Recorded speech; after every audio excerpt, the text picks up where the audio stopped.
All right, everybody. Well, welcome back to the long-awaited return of Porkins' Great Game.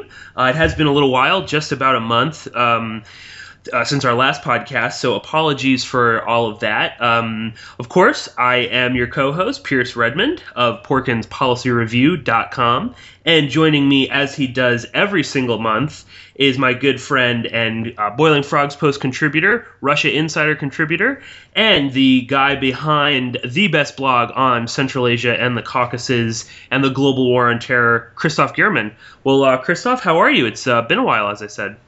Thanks, Pierce. I'm fine. Always great to talk to you. Yeah, excellent. So, like I said, I mean, we haven't recorded in a little while, so we'll just jump right into this because there has been so much going on in the region, and perhaps the biggest story of the past month or so has been the assassination of opposition leader Nemtsov. He is a Russian opposition leader who was gunned down, you know, just in the sort of shadow of the Kremlin on a bridge in Moscow. This was done, I believe it was in the middle of the day. And instantly when this happened, suddenly everybody and their mother was an expert on Russian politics, and everyone was sort of jumping to very, extreme conclusions. We had sort of scuffle going on between the FSB trying to get out their side of the story, the West trying to get out their side as well. Much confusion going on. It's very difficult to figure out really who was responsible. There was so much sort of back and forth.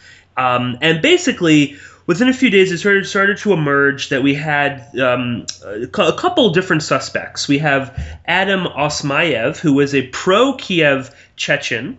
Now, essentially, at first, he was the one behind this assassination. And if you're wondering why a pro-Kiev militant would be behind this assassination, it was floated that this was an attempt to destabilize Putin's regime, that by killing an opposition leader, they could pin this on Putin, and then Putin would sort of have to pick up the pieces.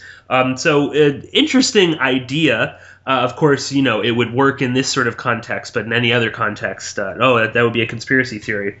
Now, that was sort of shifted around a little bit later, and we came with Zaur Dyadev. Now, he was a former interior minister in Chechnya. He was a military commander.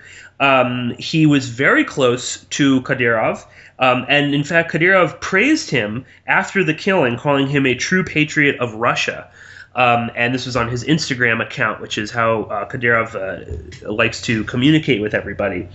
Now, this again was very, interesting that we've got this former Kadyrov loyalist. He was a military commander in the Interior Ministry, and he's implicated in the assassination. And then Kadyrov is basically saying, "Oh, he's great. He's my guy. He would never do anything against the state. He's a good, true patriot of Russia." Now, since then, Dadaev has recanted his confession, saying that this was made under torture. And again, we have this weird sort of odd couple of Chechens on opposite ends of the political spectrum working together. This is very strange. They haven't really come up with a definitive answer as to why. And just to be safe, of course, they threw in the whole Charlie Hebdo attack for good measure, saying that Dadaev had done this because Nemtsov was against Mohammed.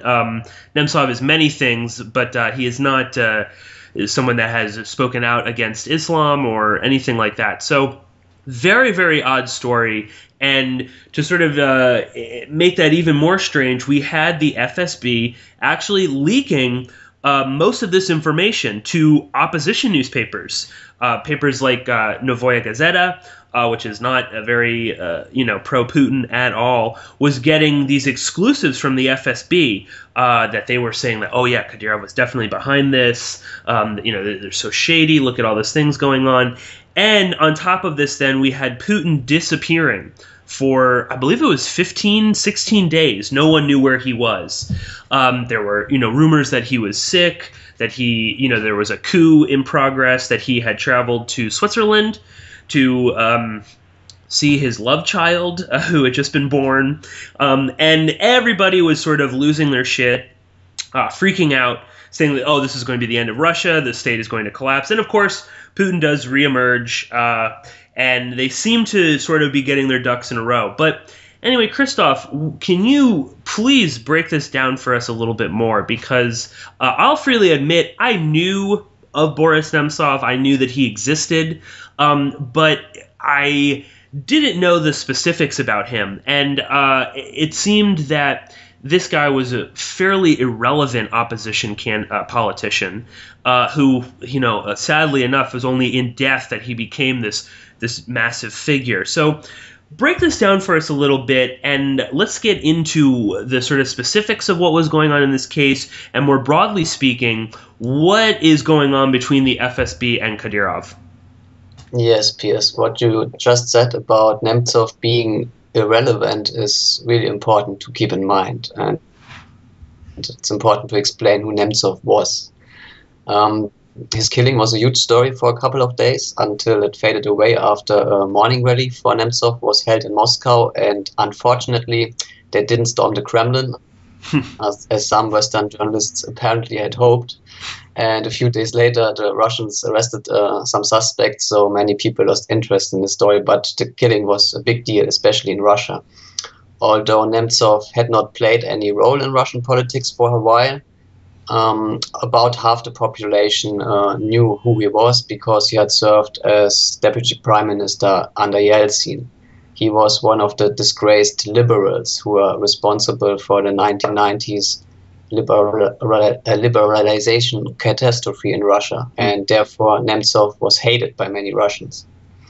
Mark Ames, who followed Nemtsov's career during his time in Moscow, wrote a really good article explaining that Nemtsov was just as corrupt as the rest of them, and we'll of course include a link in the show notes. Nemtsov also supported Putin in the beginning, and Yes. only after being ignored for too long, he eventually changed his opinion on Putin. But he remained in the loyal opposition for several years, and he never seemed willing to burn his bridges with the Kremlin before he eventually started warming up to the more radical opposition a few years ago. And I think it's important to keep this in mind when we discuss the murder. Nemtsov wasn't Putin's big nemesis or the great opposition leader, as Western media would have you believe. His approval rating was near 1%, while about 17% said that it did not trust him.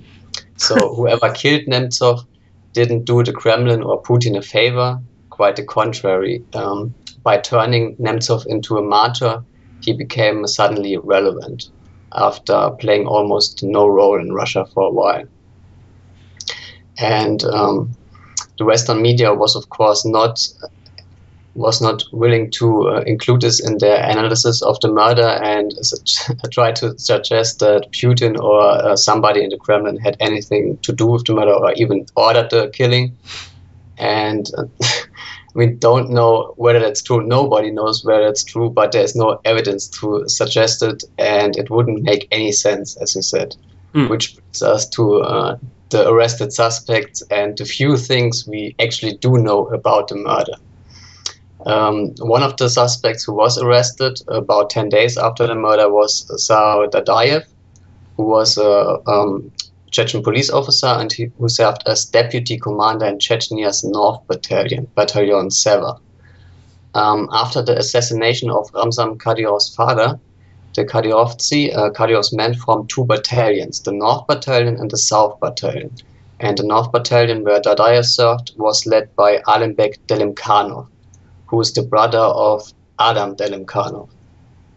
And that's very important to keep Delimkhanov's name in mind. We'll get to this in a second. Kadyrov was arrested and confessed to the murder initially, and later he retracted his statement saying that he was tortured and pressured into confessing. And he at first also embraced the Charlie Hebdo angle, which has been promoted by some Russian media, which was very ridiculous. And then Kadyrov coming out and defending Dadaev and also embracing the Charlie Hebdo angle. And at this point, you could probably still close the whole case without causing too much trouble. But there were already heavy cracks in the official narrative. The whole Charlie Hebdo story didn't make any sense whatsoever. And it didn't take long before more reports in the Russian media undermined the narrative further, with people close to Dadaev saying that he wasn't really that religious. And then came a very interesting report in opposition newspaper Novaya Gazeta, which cited law enforcement officials as saying that the real suspect behind the hit was actually someone they only identified as Major Ruslan. And shortly thereafter, it became clear that they are actually referring to Ruslan Geremeyev. And this is very significant because Ruslan Geremeyev also served in Battalion Seva, and he knows Dadaev. According to some reports, they even went together to Moscow. But in contrast to Dadaev, Geremeyev is not some fall guy. He is very well connected. By linking him to the murder, Russian authorities did up a hornet's nest. Because Ruslan Geremeyev's uncle is Suleiman Geremeyev. He is Chechen's senator in the Federation Council.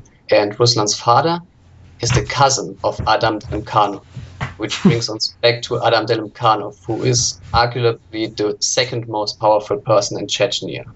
He is a cousin of Kadyrov, and he is Kadyrov's first choice to replace him as leader of Chechnya. Delimkhanov is currently a member of the Russian State Duma, so he spends a lot of time in Moscow, but he's still very much involved in what's going on in Chechnya.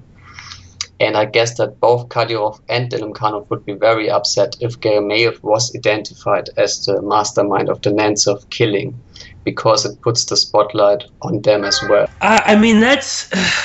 Again, this is so muddy and so difficult to sort of parse out. But it is becoming more and more apparent that some sort of Chechen faction linked to Kadyrov was behind this. There's just sort of no way around it. As you've mentioned, I mean, Delimkhanov, Dadaev, all of these people are intimately linked to him. So I guess before we get any further in dissecting this, Christoph, what would possess Kadyrov to do this? It doesn't seem, like you said, I mean, they elevated this nobody figure to, I mean, sainthood overnight. Why do this? What are they getting out of this? Is this sort of Kadyrov kind of trying to sort of break out onto the national stage? I know that was some of the sort of conjecture going on with some of the people at Radio Free Europe, Radio Liberty. They actually had a couple very good podcasts in the weeks following this, and that was a sort of conclusion that a lot of these guys were coming to, that this had to be something like Kadyrov trying to sort of, I don't know, run his own sort of parallel operations. What motive would he have for doing this? If Kadyrov or one of his guys really ordered the killing, that's very, very, very stupid. And they are definitely not doing the Kremlin a favor. So I'm not quite sure if they really did it. I mean, Kadyrov is not the smartest guy, but he knows that Nemtsov isn't a threat. And that by killing him, he's really causing a lot of trouble, especially during a time when they are actually at war with the West, when we consider the situation in Ukraine. So it's probably the worst possible time to do such a unnecessary assassination of an almost irrelevant opposition figure.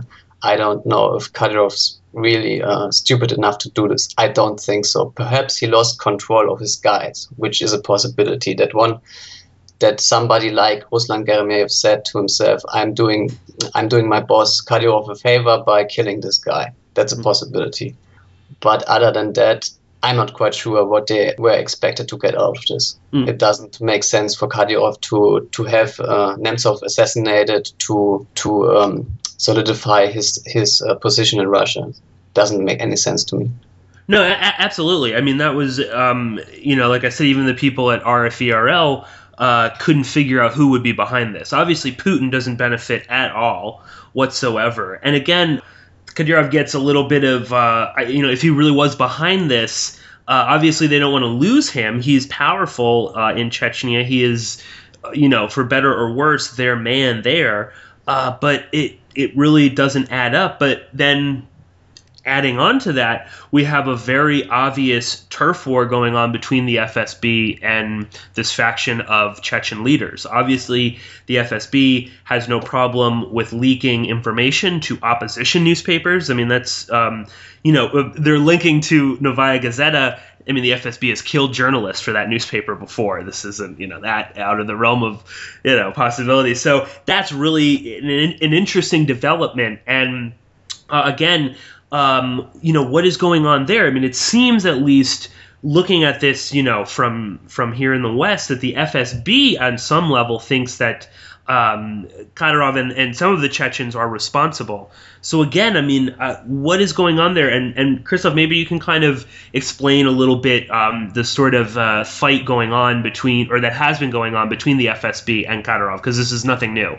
Yes, currently there are two different narratives emerging in the Russian media. That's very interesting. One narrative is saying that Geremeyev ordered the hit, which is obviously pushed by people who want to put pressure on Kadyrov, elements in the FSB most likely, and another narrative saying that the killing was a hate crime, so there's no need to find any mastermind or to investigate any further, which is obviously pushed by people who want to sweep this whole thing under the rug before it escalates.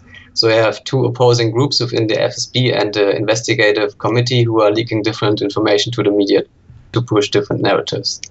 And one of the leaks by the FSB to Novaya Gazeta also implicated Aladdin Mkhanov and another close associate of Kadyrov in the attempted murder of Zaigid Pasha Umarkhanov, which is also a very interesting story. Umarkhanov is the mayor of Khasavyurt, which is a city in Dagestan, and he's very influential in Dagestan. Apparently too influential for the liking of Kadyrov, who tries to constantly to expand his influence not only in Chechnya but also in the surrounding republics in the North Caucasus.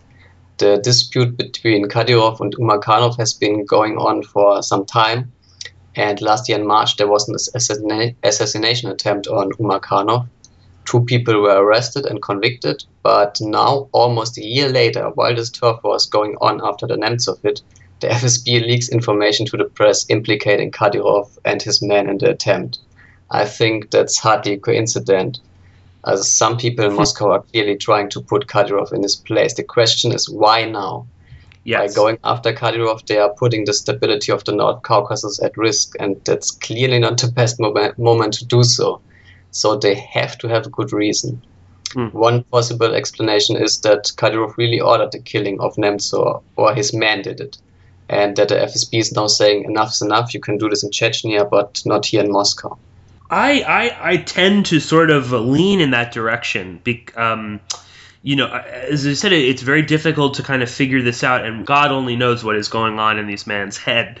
But that seems to be at least one of the most plausible sort of explanations. That, like you said, I mean, you can do this in Chechnya, and no doubt Kadyrov has been doing this in Chechnya. But, Moscow is a little bit different. And I mean, again, you're still, like you said, I mean, why now? What is going on now? We talked in our last podcast about this announcement by Strobe Talbot, speaking for the, Gladio deep state, that there would be a third Chechen war. So obviously the situation there is not as great as they would want it to be. And now suddenly we've got this whole, assassination. We've got another assassination, as you just mentioned, the mayor, Dagestani mayor, Umarkhanov.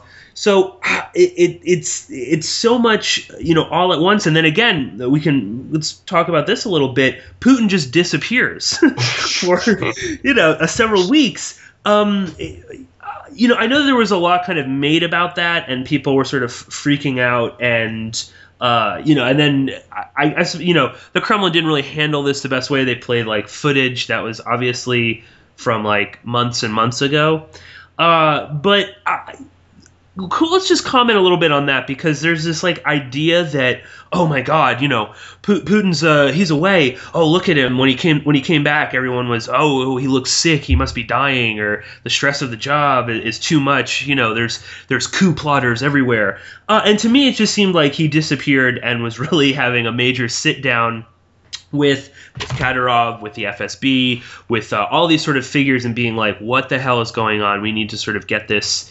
We need to come out with something. There needs to be some. We need to get control of this whole story. So, Christoph, what did you make of this whole Putin disappearance?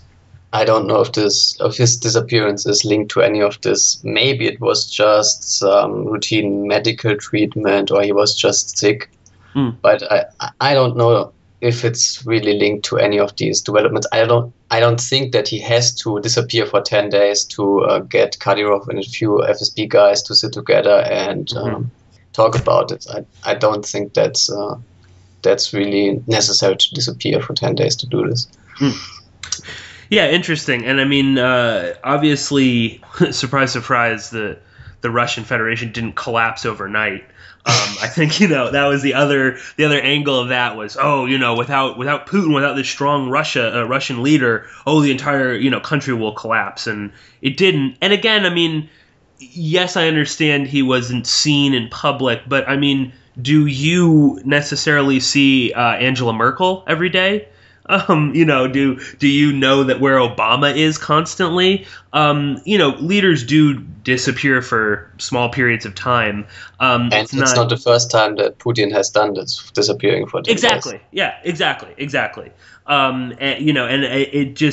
It's just so ripe for speculation and surprise, surprise, conspiracy theories from those in the West about what's going on. So again, I mean, there's still there's a lot going on there. Maybe we won't dwell on this too much longer, but just to sort of emphasize that there's obviously something is going on in regards to the relationship between Kadyrov and the Russian state, and specifically with the FSB. And this is a pretty big development. And, Christoph, you were just saying, why now? And you were writing that in the New Great Game I think it was 2 weeks ago when you were talking all about this. Why now? So we'll have to definitely kind of pick up on this again. But I don't know, do you have any sort of final thoughts, anything that we should be looking for? Again, I can only assume that the FSB is not sort of subservient to Kadyrov and his whole sort of cronies. So what would you sort of think the FSB is thinking right now? That's a good question. I think there are different factions in the FSB who are also competing in this story. There are probably some factions which are closer to Putin and who are trying to sweep this under the rug before it escalates, and there are probably a few factions who have had enough with Kadyrov's escapades and who are trying to put him in his place. I would keep an eye on who's going to be, if anybody is going to be arrested in the coming weeks in connection with the Nemtsov killing, besides the suspects who are already in custody. It's going to be interesting if they are really going to get Geremeyev. Russia's investigative committee has issued an order to find Geremeyev for questioning as a witness in the Nemtsov case, but he is no longer in Moscow. He moved to Chechnya, where he's under the protection of his family in Kadyrov. And according to some reports, Geremeyev is currently in Jalka, which is interestingly enough the birthplace of Adam Delimkhanov. So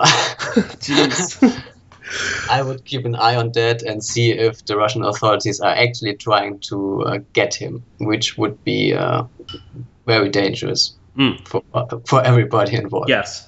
Yeah, and I think that's you're just sort of mentioning so many different factions within the FSB, and it's important in all sort of geopolitical events, geopolitics in general is never as simple as, it's the FSB versus Kadyrov and his cronies. There are multiple different factions within all of these groups that are obviously all competing, and this is not just for what's going on in Russia. This is like all conflicts. I know there's been a lot of hubbub about what's going on in Yemen, and it turns into this very silly argument where there's two very clear defined sides. But as we said, obviously there are some people within the FSB which are fine with leaking to the media and sort of putting Kadyrov out in the spotlight in a position that he doesn't want to be in. And then again, at the same time, there are people that understand that he is a necessary evil right now to keep Chechnya in this pacified state. So we're going to have to, I'm sure we'll be returning to this again soon, but moving to another region that we have talked about many times before, and to another buddy of ours, Mikheil Saakashvili, who, for anybody that doesn't know, every time this guy does something crazy, me and Christoph are always, tweeting back and forth at each other. You're not going to believe what this guy did now. But Saakashvili has been sort of trying to foment his own sort of Maidan. He was, as he sits in Kiev right now, waiting for Russia to invade so that he can become the sort of savior of Ukraine, Saakashvili and his buddies in Tiblisi, in the capital of Georgia, have been exploiting the currency crisis that's been going on in Georgia. The lari, which is their currency, has had like a 30% devaluation. And this is a mixture of a whole bunch of different factors. But of course, it's very easy to, for Saakashvili, again, sitting in Kiev, to blame all of this on the current government. And his party has been involved in protests. The United National Movement supposedly had about 10,000 supporters marching into Freedom Square in the capital of Tbilisi, demanding that the government step down. Saakashvili spoke again from video link, this time from Brussels, outside of the EU Parliament, doing what he does best, accusing the current government of doing what he did while he was in power. And very interesting visuals there, in front of the EU Parliament in Brussels. I'm sure he's sending this message yet again that, I'm even more pro-EU than the current pro-EU government. But yes, basically, then the protesters went to the presidential administration building and they placed red cards in front of it, basically, signifying that they're through with this. They want to get rid of this government.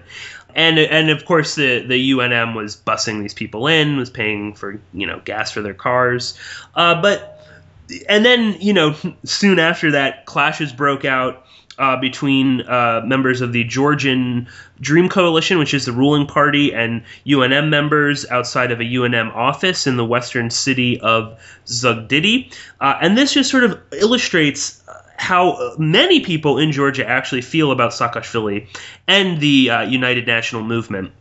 They are not as, well loved as Saakashvili thinks they are in his own mind.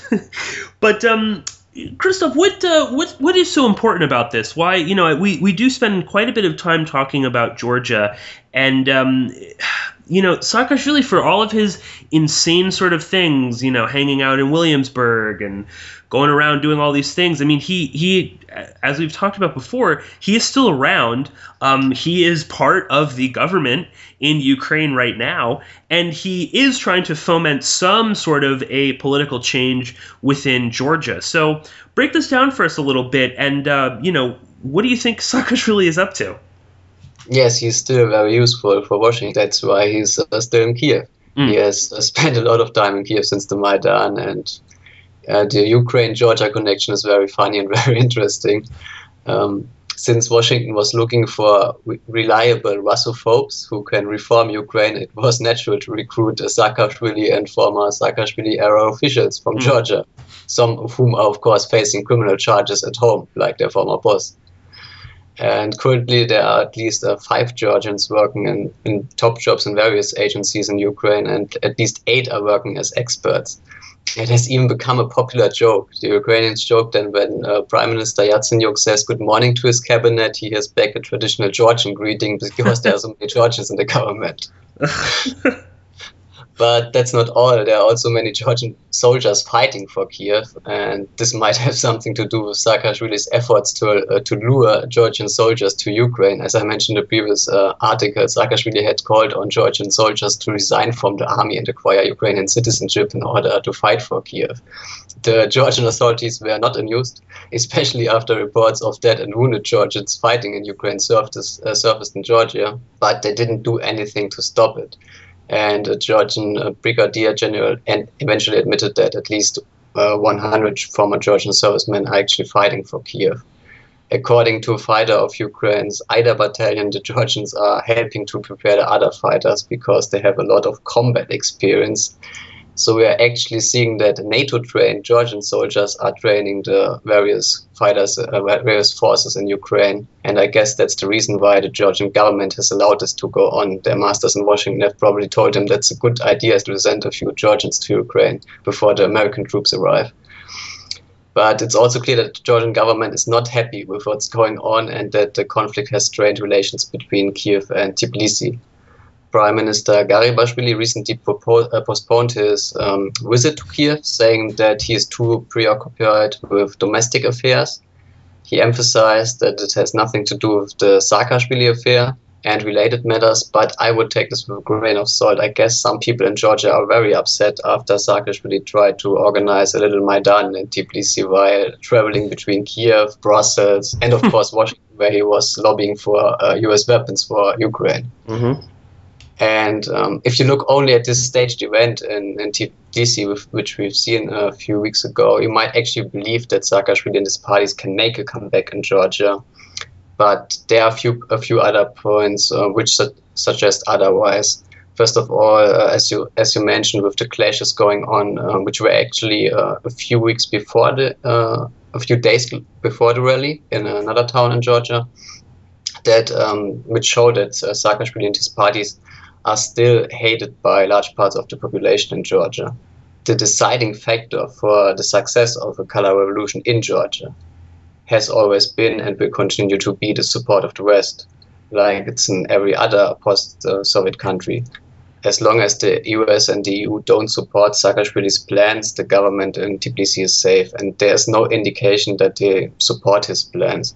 For example, the darling of Brussels and Washington, former defense minister Irakli Alazania, lost no time in distancing himself from Saakashvili and announced that his party would not back the no-confidence vote proposed by the United National Movement. Alazania also wants to get rid of the current government, but he is not prepared to join forces with Saakashvili to achieve this. And I think that Brussels and Washington would bring in Alazania and not Saakashvili if they really wanted to replace the government. Saakashvili is still very useful, but not in Tbilisi. He's more useful in Kiev.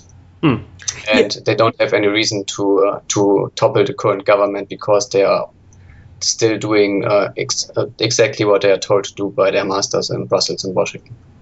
Yeah, exactly. I mean, that's the main thing here. And, again, if you visit any sort of Georgian news outlet like Civil, there's always like constant updates about this substantial NATO package and how it's all going, splendidly. And, you're just mentioning Alesanya there.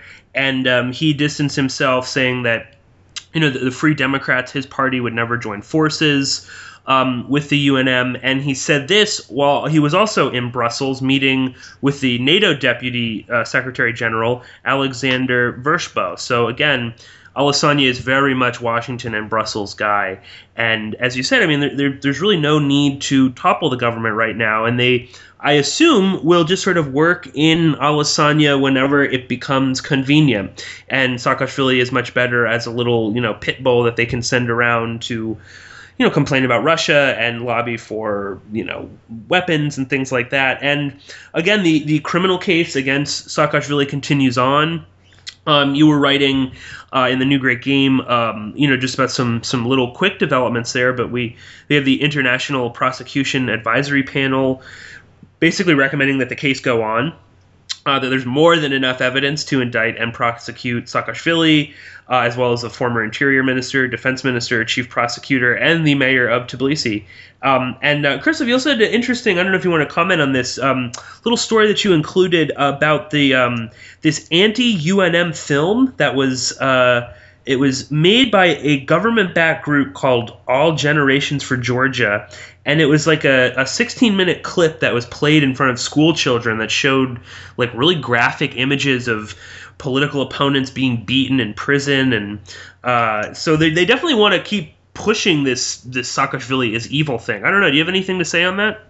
Yes, they documented the crimes of the Saakashvili regime, of the bloody Saakashvili Yes. regime, and showed it to school children. It was an initiative by the Georgian government and caused quite a stir in Georgia. I think they went a little too far there, but it shows just how they're still trying to remind the public that Saakashvili isn't that great guy as he's often portrayed in the West.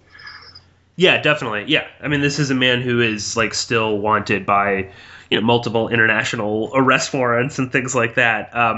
And yet he is able to travel around and to, run the Ukrainian government. So, again, very interesting and something that, time and time again, we keep coming back to, but only because it is so important to this whole sort of alliance that's going on, that whole region, the Caucasus, Ukraine, Chechnya. This is where it's really at. But let's shift our attention to our third segment, and again to something that we have spoken about many times. And I know this might sound repetitive, but Christoph and I really do try to pick topics that are important and that have a flow, and that really you can kind of look and see how they are developing. And we're going to turn again to Turkmenistan, particularly the region that they share with Afghanistan. So the situation in Faryab and Qusair province in Afghanistan continues to deteriorate.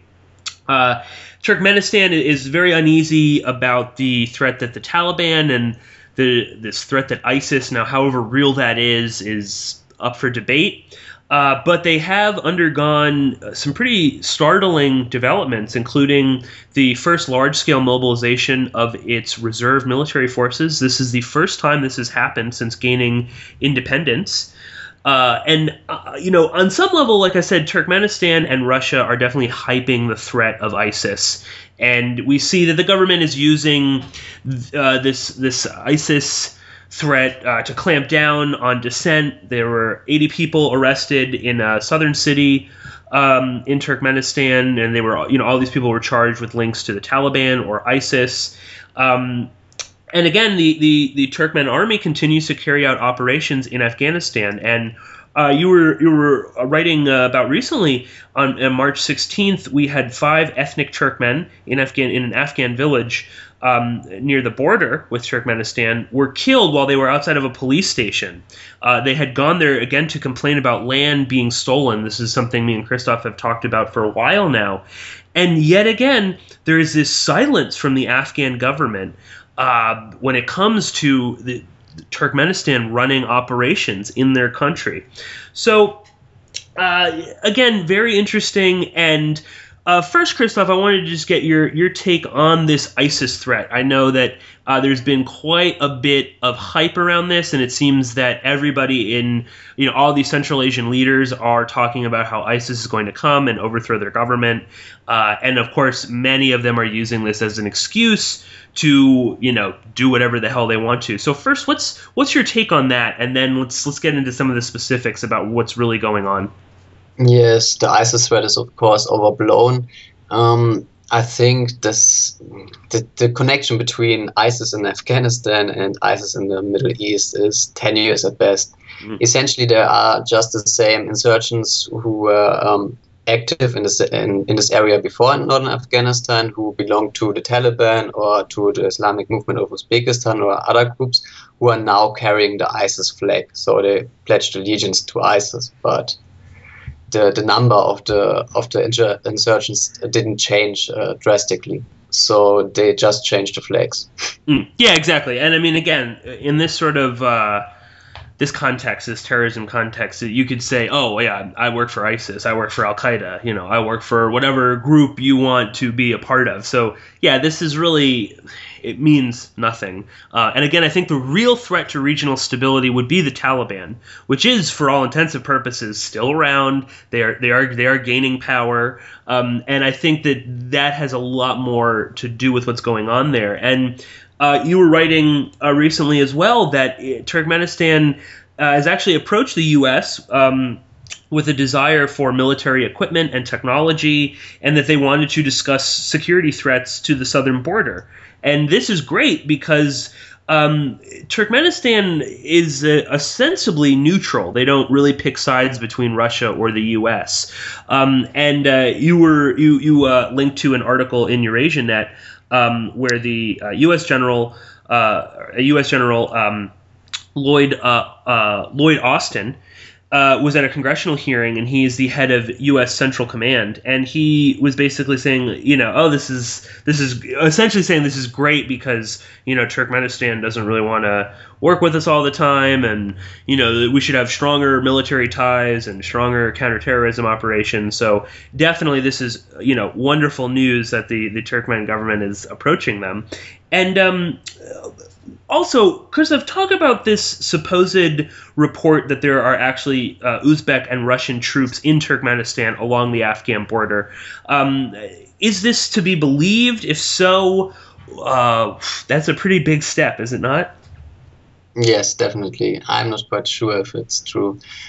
Just to pick up on what you mentioned earlier about the protest in northern Afghanistan, which is also very, very important, where ethnic Turkmens living in a village in northern Afghanistan close to the border with Turkmenistan staged a protest demanding that the Afghan authorities stop Turkmenistan's land grabbing, and the police then responding by shooting at the protesters and killing a couple of them and wounding several. I think this incident demonstrates once again that the Afghan authorities don't know how to handle the situation on the Turkmen-Afghan border. I guess that they have some kind of deal with Turkmenistan, and I'm afraid that the people in northern Afghanistan can't expect any help, and that the Afghan government doesn't mind the presence of Turkmen troops, considering that the Taliban and other militant groups, including fighters who carry the ISIS flag, are conquering more and more territory in northern Afghanistan just across the border. And that's becoming a serious problem for both countries. The theory that the violence in Afghanistan could spill over into neighboring countries has long been dismissed in Western media, but now it's looking like a real possibility. And the Turkmen government is clearly alarmed, as we have seen with the first large-scale mobilization, and now the calls for help. And as you mentioned, they approached the US asking for help, and apparently they also approached Russia, which would make the most sense, of course. And then there was a Turkmen exile website, Chronicles of Turkmenistan, reporting that military advisors from Russia and troops from Uzbekistan have already been deployed to the Turkmen-Afghan border to support the Turkmen forces. Whether this report is true is anybody's guess. There haven't been any independent verifications of it, but it shows how the situation on the border has developed. 1 year ago, people were laughing about the Afghan spillover theory, and now we're seeing reports of foreign troops defending Turkmenistan from spillover. So that's certainly an area to keep an eye on. Yeah, definitely. And I mean, and it's not just, Turkmenistan seems a bit more capable, but, just next door in Tajikistan, we've talked about, they are definitely not nearly as capable. And they have been reaching out to Russia and the CSTO for help in all of this. But let's actually just talk a little bit about Afghanistan, because obviously that this is really where this problem is emanating from. And while Turkmenistan is building up this military force, this presence, while they're asking for help from the United States and Russia, the situation in Afghanistan continues to sort of spiral out of control. Now, on March 23rd, President Ghani visited the Pentagon to personally thank U.S. soldiers for their sacrifice, and he even invited them to all come back in a few years as tourists. Obviously, no one is going to come now. And then he followed the next day with Obama granting Ghani's request that U.S. troops stay for a longer period of time, that the drawdown go even slower. So now we're looking at around 10,000 troops staying there at least through 2015, if not for longer. And again, the U.S. has pledged like $4 billion every year to the Afghan military until 2017. So again, quite a massive amount of money to be dumping into a government that just seems completely incapable. So, Christoph, what is your take on Ghani's visit? What's going on? And again, I mean, we kind of keep coming back to this story, but it seems as if the troops will stay there forever. I know that Obama has made all these promises and he's sort of pigeonholed. And again, I mean, he said we're out of Iraq and now he's already sending troops back there. So what's your take on the most recent pronouncements? Yes, you're of course right. As we have discussed in the previous podcast, labeling the drawdown of NATO troops a withdrawal is actually quite misleading because a significant force will stay in the country, either troops or contractors. Yes. But Washington's official plan was to reduce the number of US troops in Afghanistan from 9,800 to 5,500 by the end of this year.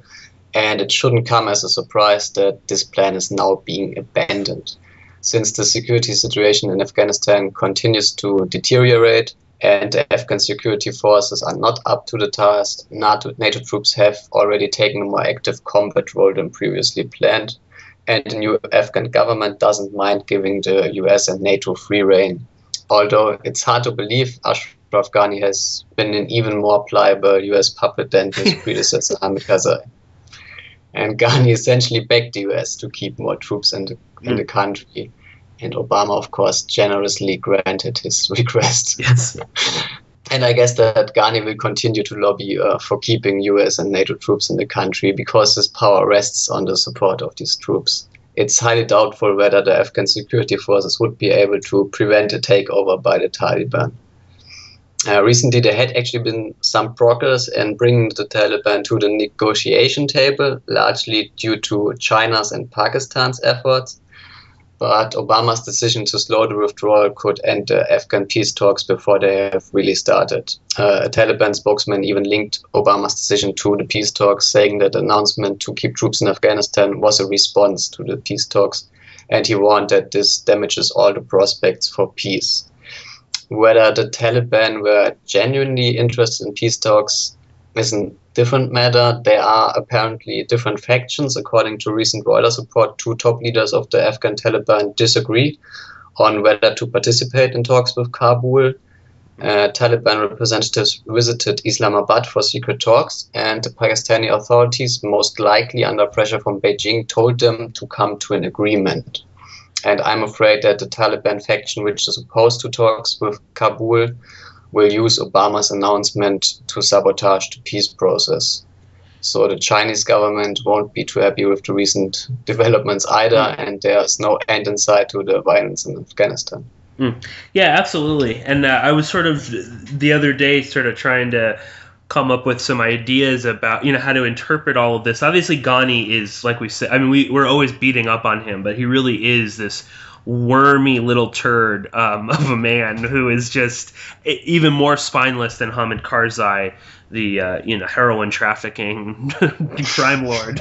So Ghani is even worse. And I wonder if on some level, obviously he's afraid that everything will collapse, but I can't help but think that this is calculated as just to just sort of continue on this whole fight. Because as you said, the factions within the Taliban that don't want to negotiate are just seeing this as, oh, okay, great. I mean, if they're not going to leave, then we're not going to stop fighting, and we're not going to negotiate until they leave. So they're sort of stuck. And again, China has been doing quite a lot of work behind the scenes. There's been at least 3 rounds of talks in the past few months, and it is quite sad that not to say that the Taliban are good or that but peace would obviously be better than this sort of ongoing endless war. So yeah, I mean, always Afghanistan seems to be on the brink, and I sometimes it's silly to to compare geopolitical situations, but I couldn't help but see some of the similarities to what's going on in Yemen right now, where in Yemen you had this weak, ineffectual leader, Mansour Hadi, basically a fake election put him in place. You have all of these different competing factions. So in Afghanistan, I mean, you've got the Taliban, you've got the infighting within the Taliban, you've got other radical groups, you've got the ethnic factions. And then again, this very big oversimplification that, it's just, America good, Taliban bad, and that's the end of it. There's no nuance to any of this. And of course, I mean, look at what's going on in Yemen right now. So very sort of worrying developments in Afghanistan, and that's why we keep coming back to it. But I don't know, Christoph, before we get to our final story, anything else you want to say on Afghanistan or Turkmenistan? No, you're of course right. I think that's a story we'll be coming back to later because it isn't going away anytime soon. Well, for our final segment, as we do every month on Porkins Great Game, we always try to find a weird story related to terrorism, related to this sort of geopolitical world that me and Christoph are always talking about. And a very bizarre story from someone who I have actually had some personal contact with in the past, a man by the name of Matthew Van Dyke. I am hoping that he is somewhat familiar to some of the listeners out there, and anyone that knows my podcast, Porkins Policy Radio, will know that I have done quite a bit of research into Van Dyke. But and I'll provide a link if you want to listen to my whole episode on him. But in a nutshell, he is this extremely shady character who pretended to be a journalist and later went and fought, with the, quote, rebels in Libya against Muammar Gaddafi, and then pretended to be a journalist, and then he was a freedom fighter, and then he went to Syria and made this propaganda film, and then the Syrian Electronic Army hacked all of his Facebook and emails and revealed all sorts of nefarious things that this guy was up to. And then he became, now he's a film director. He's not a mercenary or a freedom fighter or any of those things. He's a film director, and he had this idiotic movie called Point and Shoot, which was a huge, big deal in the West. In New York, they would not stop talking about it. And then Van Dyke sort of disappeared for a while. He had blocked me on Twitter, and this was after he threatened to sue me for defamation because of what I was what my podcast was saying. And of course, I had never, defamed. All I did was quote from his own words. But anyway, so I didn't really know what was going on. And then a listener actually tweeted to me this crazy link that I fell out of my chair. I couldn't believe it. But Van Dyke emerged after sort of going quiet for a little while, announcing his newest business venture, which was a non-profit, if you can believe it, military training firm called the Sons of Liberty International, which Van Dyke was claiming that they were helping to build a Christian army in northern Iraq to fight against ISIS. And he was linked to the Nineveh Plain Protection Unit, the NPU, which is a real military organization. They are fighting to protect the Christians that are being persecuted in northern Iraq. And not long after that, the NPU distanced itself entirely from Van Dyke, and they were, admitting that yes, he had trained some fighters, but they had cut all ties with him due to certain issues with his, quote, behavior. And I found a press release from the Restore Nineveh Now, which is an American organization that has deep ties to the NPU. They're a Syrian-American organization that does help donate money. And the RNN said that his behavior was so bad in Iraq that military volunteers refused to train with him. And yet Van Dyke continues to use NPU symbols on his website. He continues to say that he's working for them. And in classic Van Dyke behavior, he is basically now all he does is just go on CNN, MSNBC, Glenn Beck's program, Newsmax, and basically talking about how wonderful he is, how he's the only one that can save the Christians in Iraq, and links that it's better that he's there because if he wasn't there, then Iran would be the one that's actually helping them fight. So I don't know, Christoph, what is your take on Van Dyke and this whole thing? Yes, Van Dyke is a really shady character. I really enjoyed your podcast. It's really good in exposing him. I had almost forgotten about this guy until I saw that he emerged in Iraq, apparently no longer fighting with the terrorists, but against the terrorists, or at least against one terrorist group. I guess he still likes Al-Qaeda and so-called moderate rebels. But it was really interesting that he emerged in Iraq claiming to be training and supporting the NPU. And when you go to the NPU Wikipedia page, you'll immediately find under see also a link to Van Dyke's Wikipedia page. despite all the statements saying from the MPU that they don't have any affiliation with him and that they don't work with him any longer. I remember when I first saw this, Van Dijk tweeted that we all should follow some MPU Twitter account, Syrian Defense, which posts updates about the MPU. And shortly thereafter, the same Twitter account stated that Van Dijk has not joined the NPU, and instead he was kicked out when he tried to take photos of the camp. It's really, really funny story. And a lot of people actually asked the NPU immediately after the Van Dijk started promoting his new venture why they are collaborating with an American terrorist. So they lost no time in explaining that Van Dijk is spreading lies and distanced themselves from him. And that's, of course, the right thing to do. Van Dijk is not to be trusted. I don't know what his current agenda is, what he's trying to do, but I would be very careful when it comes to this guy. Oh yeah, I mean, if you're not aware, anybody linked to Van Dijk ends up dead. And I could not tell either what his agenda was, who he could be working for at the moment. And I am sort of coming around to the idea that this is if he is being used by somebody, this is what they would use him for. You get him there, you basically get a bunch of people to at least in the media to be associated with him. Then he goes on this big, media campaign. He becomes a star, lies constantly, and then, the NPU looks completely disorganized. They look shady. Why would you associate with this guy? And he seems to, make money hand over fist. This idea that you could have a non-profit, mercenary firm training people. And technically it is not a non-profit because he says, for a variety of reasons, taxes and things like that. But I would think that you can't really have a non-profit military contractor. That just that seems like such an oxymoron. But I'll say this is really interesting, though. He was at least going on with this line recently on MSNBC that State Department officials in Erbil actually encouraged the MPU to continue to work with Sons of Liberty International.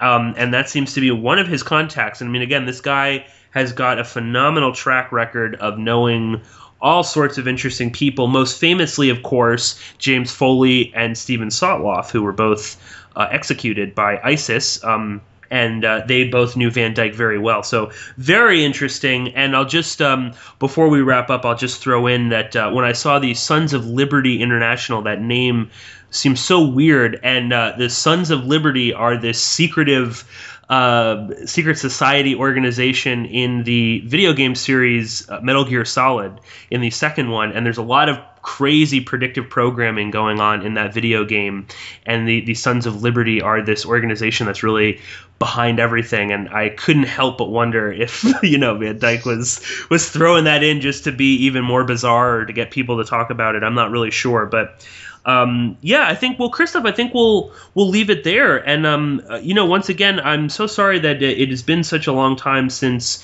me and Christoph have recorded a podcast. I have been working with my good friend Tom Secker on our new podcast series, and Christoph, of course, has been studying exams. So, but we are back now, and we will be joining you again in a month. And Christoph, please tell everybody once again where they can go to find your work. Of course, you can find all my work on my blog, christophgerman.blogspot.com, and on Boiling Frogs Post, and on Russia Insider. Excellent. Well, Christoph, thank you again for joining me on the podcast, and we will both be talking to you very soon. Thanks, Piers. Okay, well, once again, thank you all so much for joining me on this episode of the podcast. If you enjoyed this and you would like to hear some more of me and Christoph, then please go to porkinspolicyreview.com, and there you can find all of the episodes free for download. You can also find them on my YouTube channel, which I hope you subscribe to, and that is youtube.com/1138porkins. And always follow me on Twitter at Porkins Policy, and you can follow this podcast and everything else that I do by going to the RSS feed through email blasts. And I really do appreciate everything that you, the listeners, do. So if you like this show, then please tell a friend about it, put it up on your social media, email it to somebody. Every little bit helps, and I really do appreciate it a lot. And just some quick housekeeping notes. You will notice that the new URL to the website is porkinspolicyreview.com. No more WordPress. And I just want to say again, apologies for the lack of content, but me and Tom Secker are almost done with our brand new series, The CIA and Hollywood, and those will be coming out hopefully in just a few weeks. So please look out for that, and look out for regular episodes of Porkins Great Game. Well, thank you all so much, and I will be talking to you very soon.